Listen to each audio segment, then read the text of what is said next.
Bienvenidos a los 11 más de México. Hoy tenemos un programa que nos dirá cuánto de nuestro pasado indígena sigue vivo todavía entre nosotros y en nuestras costumbres. Conoceremos las 11 herencias prehispánicas más notables del México moderno. A veces pensamos que el México prehispánico ya no existe, o que solo se encuentra en algunos monumentos, en libros de historia, y que no tiene nada que ver con nosotros. Pero nos sorprendería saber cuántas cosas de ese pasado se encuentran presentes en nuestra vida diaria, en pleno siglo XXI. Con la ayuda de algunos expertos y la votación de nuestro público, les presentamos las 11 herencias prehispánicas que están más presentes en nuestra vida cotidiana. ¿Quieren conocerlas? Acompáñenme.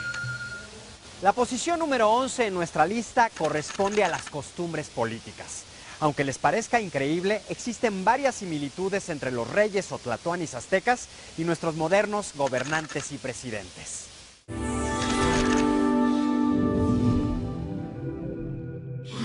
Las grandes civilizaciones de Mesoamérica, como la olmeca, la maya, la zapoteca o la azteca, desarrollaron formas de gobierno en las que existía una división tajante entre gobernantes y gobernados.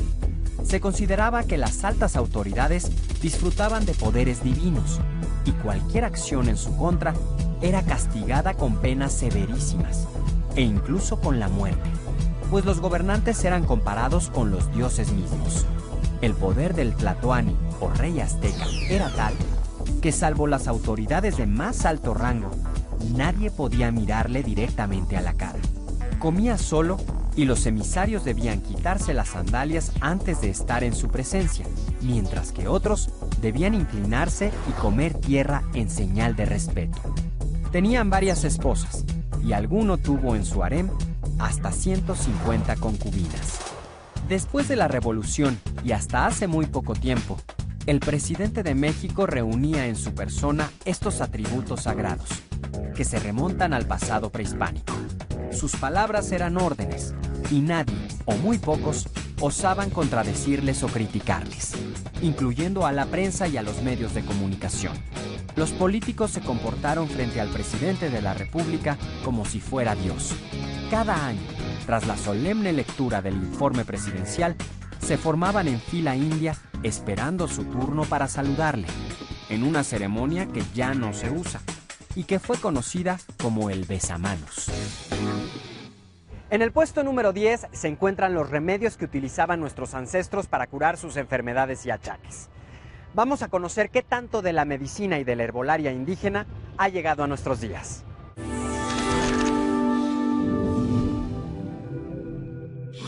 La medicina prehispánica, sobre todo la azteca, buscaba restablecer la salud del enfermo mediante el equilibrio entre fuerzas opuestas, lo seco y lo húmedo, el calor y el frío.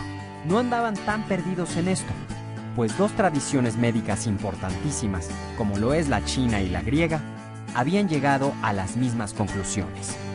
En nuestros días, el famoso temazcal es la manifestación más clara de aquellos conceptos.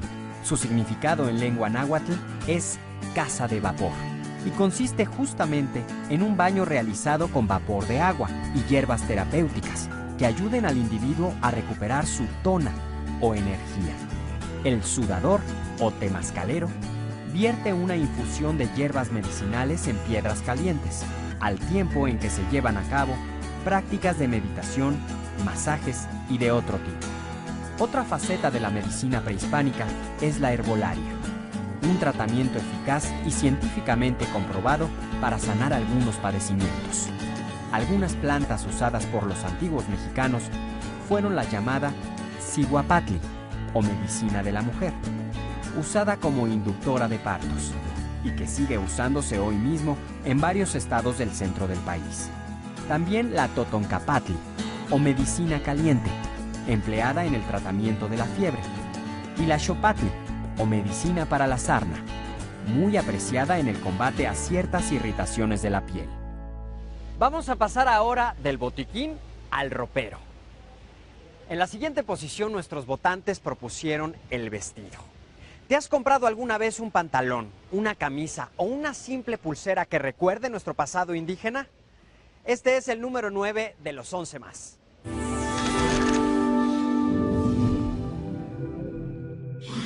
En el México antiguo, el atuendo no era usado solo para protegerse de las inclemencias del tiempo, sino también para denotar el estatus de la persona que lo portaba. El uso de plumas y piedras preciosas, las prendas de algodón, estaban reservadas a la nobleza y muchas veces provistas de adornos multicolores. En cambio, los campesinos y la gente del pueblo vestían prendas hechas a base de fibra de maguey. La enagua para las mujeres y la tilma y el taparrabos, en el caso de los hombres, fueron las prendas más comunes entre los antiguos mexicanos. Hoy, en muchas comunidades indígenas de nuestro país, las huellas de la antigua vestimenta prehispánica se conservan, aunque no en su forma original. La confección de prendas a base de fibra de maguey y el uso de la enagua o el huarache son algunas señales de estas antiguas costumbres. Resulta interesante la pervivencia del atuendo indígena en las costumbres del México moderno. A partir de la década de los 60, se hizo popular entre los jóvenes un estilo de vida marginal y contestatario, que algunos interpretaron como un retorno al modelo de la vida indígena. Junto a la vida campirana y la experimentación con drogas, se puso de moda toda clase de prendas de inspiración prehispánica. Las camisas, vestidos y pantalones de algodón crudo, con gran colorido y motivos indígenas, alcanzaron gran éxito y relanzaron con su demanda las artesanías de muchos pueblos de origen indio en todo el país, como Santa Ana Chautempan, en Tlaxcala, o San Cristóbal de las Casas, en Chiapas. Con el paso de los años, la ropa de inspiración prehispánica pasó de ser una moda sesentera a una opción más que nos ofrece el mercado. En la octava posición tenemos algunos instrumentos y utensilios prehispánicos que todavía nos acompañan en nuestra vida diaria. ¿Quieres descubrir en qué parte de la casa los encontramos con mayor frecuencia?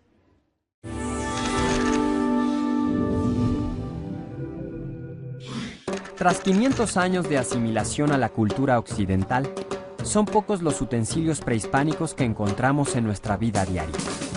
Sin embargo, uno de ellos, el mecapal o mecapalli, se usa todavía en nuestros mercados para soportar las cargas que los estibadores montan sobre sus cuerpos.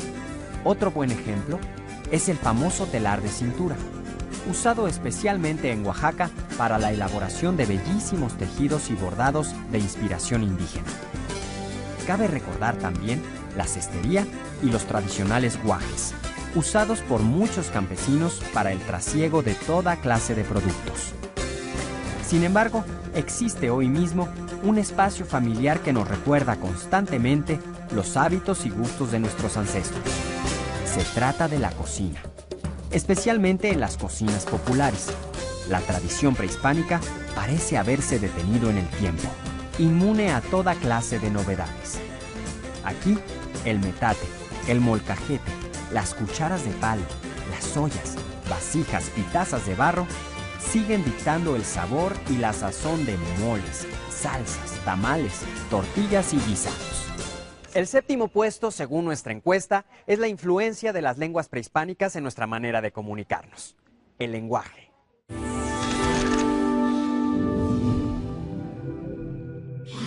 La influencia de las lenguas prehispánicas en el español que hablamos hoy los mexicanos es evidente en todos los estados del país. En Sonora, por ejemplo, han hecho suyos muchos vocablos yaquis y ópatas. Los de Yucatán, muchas palabras de origen maya, y así sucesivamente. No obstante, la nación prehispánica que nos ha dejado una mayor cantidad de palabras y costumbres lingüísticas es sin duda la mexica o azteca, que hablaba la lengua náhuatl. Así, nahuatlismos que usamos frecuentemente son palabras como chicle, chocolate, ejote, guajolote, mecate, papalote, petaca, piocha y sopilote. En México, la unión de dos culturas, la española y la indígena, también se muestra en el lenguaje. Así notamos muchas veces que conviven en nuestro vocabulario dos palabras distintas, una indígena y otra española, que designan la misma cosa o situación. A veces ocupamos la palabra de origen náhuatl, cuate, y en otros momentos la palabra española, amigo. Ocupando la sexta posición de nuestra lista, nuestros votantes han elegido un espacio de trueque y convivencia. Algo que no puede faltar en nuestras vidas: el tianguis.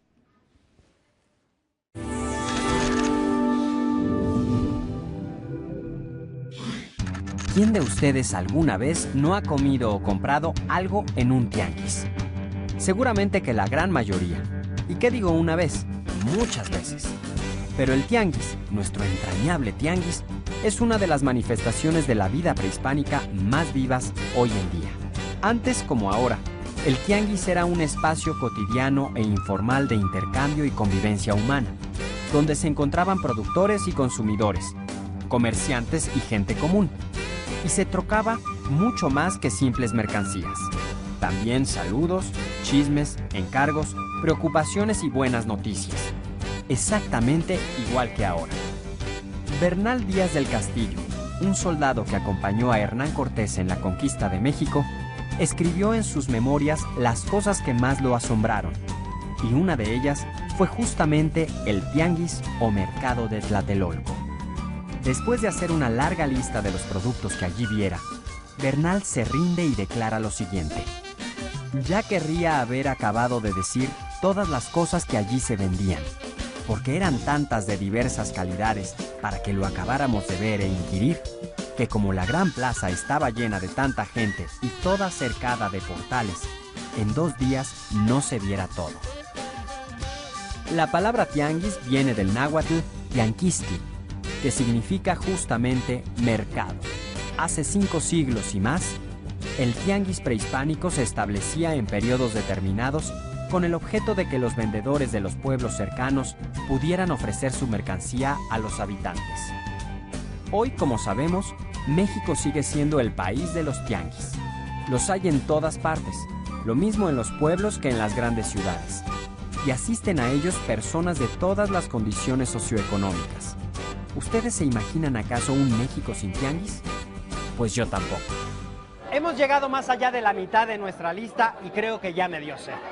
En el número 5 de los 11 más se encuentran las bebidas prehispánicas, que tanto disfrute nos brindan todavía.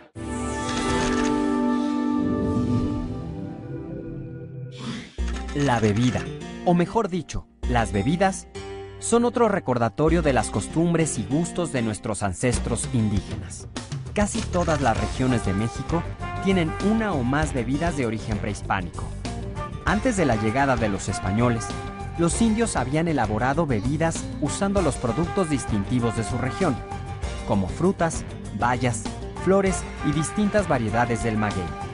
¿Pero será que todas las bebidas prehispánicas eran embriagantes? Por supuesto que no. Muchas de las bebidas prehispánicas que consumimos actualmente no tienen alcohol. Así, tenemos por ejemplo el chocolate y el atol, tan conocidos de todos, pero también el tascalate, el pozol y el pinol, que se consumen regionalmente y que tienen como base el maíz. Por supuesto que entre las tradicionales bebidas prehispánicas no podíamos olvidar el pulque, el cual durante siglos, antes de ser desplazado por la cerveza, fue la bebida preferida de casi todos los mexicanos. La cuarta posición de las 11 herencias prehispánicas más notables del México moderno es para la arquitectura, un legado tan sólido como la piedra.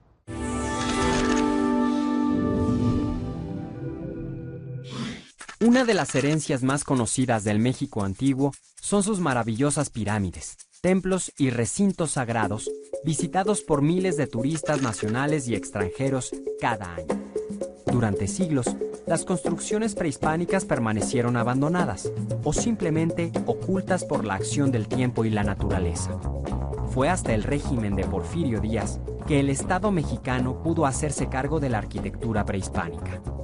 De la mano del ministro de Educación, don Justo Sierra, el gobierno se propuso rescatar, custodiar y conservar lo que hasta entonces todo el mundo llamaba ruinas. A 100 años del fin del porfiriato, el rescate del patrimonio prehispánico es todo un hecho. Museos, revistas, exposiciones internacionales y hasta el mismo turismo giran en torno a las construcciones de nuestros antepasados. Hoy, La mayor parte de los mexicanos hemos visitado alguna vez estos sitios mágicos, donde el tiempo parece detenerse.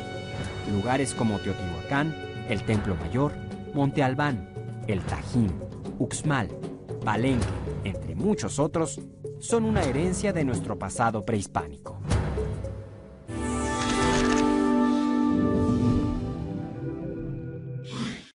Muchas de las fiestas populares de México tienen un claro origen prehispánico, aunque desde la colonia adoptaron formas tradicionales del catolicismo. Esta combinación y fusión de elementos de la cultura prehispánica con otros que trajeron los españoles es lo que hace que hoy nuestra cultura sea totalmente sincrética, es decir, mixta o mestiza. ¿Qué te parece si hacemos un breve repaso de algunas celebraciones que nos vienen de tiempos prehispánicos? El Día de Muertos. El origen de nuestro moderno Día de Muertos se remonta a antes de la conquista española. Hay registros de celebraciones de este tipo en las etnias mexica, maya, purépecha y totonaca. Los rituales que celebran la vida de los ancestros se celebraban en estas culturas desde por lo menos hace 3000 años. Era común entonces la práctica de conservar los cráneos como trofeos y mostrarlos durante los rituales que simbolizaban la muerte y el renacimiento. El festival, que terminó por convertirse en nuestro Día de Muertos, se celebraba en el 9º mes del calendario solar mexica, a principios de agosto, y duraba un mes completo. La Guelaguetza. Entre los pueblos de Oaxaca, la famosa fiesta de los lunes del cerro se le conoce también como Guelaguetza, palabra que en lengua zapoteca significa participar cooperando. La Guelaguetza se expresa en la ofrenda a la ciudad de Oaxaca, que hacen grupos representativos de las 7 regiones tradicionales del estado del mismo nombre. Cada delegación presenta una muestra de su patrimonio cultural a través de danzas que ejecutan al son de la música y los cantos que les son propios, vistiendo indumentaria de gala de sus respectivos pueblos. Al terminar, cada grupo distribuye entre el público su guelaguetza, compuesta por objetos característicos de sus respectivas regiones. Si acaso crees que la herencia prehispánica que te vamos a presentar en el segundo puesto merecía el primer lugar, habrán muchos que piensan como tú. La cocina mexicana, una de las mejores tradiciones culinarias del mundo, está llena de sabores, aromas y texturas prehispánicas.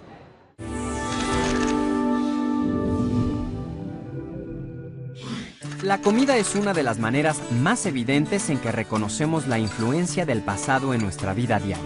Los ingredientes de origen prehispánico, la manera de combinarlos y prepararlos, incluso la forma misma de consumirlos, han cambiado poco o mucho en 500 años, pero nuestro aprecio por ellos sigue intacto. La dieta básica de nuestros antepasados indígenas estaba compuesta de 3 elementos: chile, frijol y maíz, cuya importancia no ha disminuido en absoluto. Además de su excelente sabor, los especialistas han señalado el gran valor nutricional que tenía esta combinación de alimentos en el mundo prehispánico. Hoy, sin importar la región del país en que vivimos o nuestra condición económica o social, los mexicanos del siglo XXI seguimos produciendo y consumiendo en grandes cantidades esta triada famosa de la alimentación prehispánica. Finalmente, muchas de las preparaciones de la cocina prehispánica están a la vista de todos nosotros, que nos recuerdan que el pasado de México sigue presente también en nuestra mesa. Antes de continuar, hagamos un recuento. En la posición 11, las costumbres políticas. En la 10, la medicina prehispánica. En la 9, el vestido. En el puesto 8, los utensilios. En el 7, el lenguaje. Seguido por el tianguis. La posición 5 la ocuparon las bebidas. La 4, la arquitectura. En el número 3, celebraciones y fiestas. Y en el 2, la comida. Hemos llegado al final en la difícil tarea de averiguar cuál es la herencia prehispánica más notable del México de nuestros días. El resultado es muy objetivo, tan objetivo como nuestros cuerpos.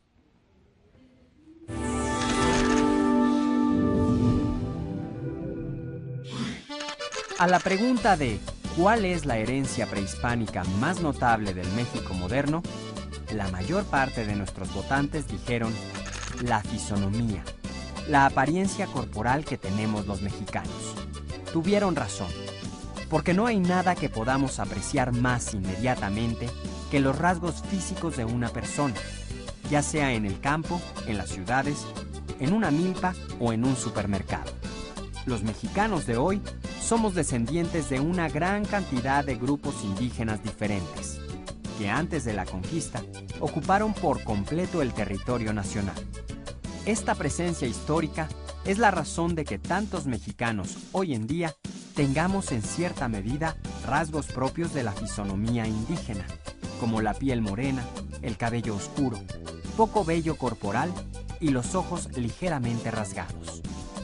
Tras 500 años de mestizaje y de movilidad social y geográfica, estos biotipos originales se han mezclado y confundido, al grado de que sería aventurado decir que se conservan todavía como hace 500 años.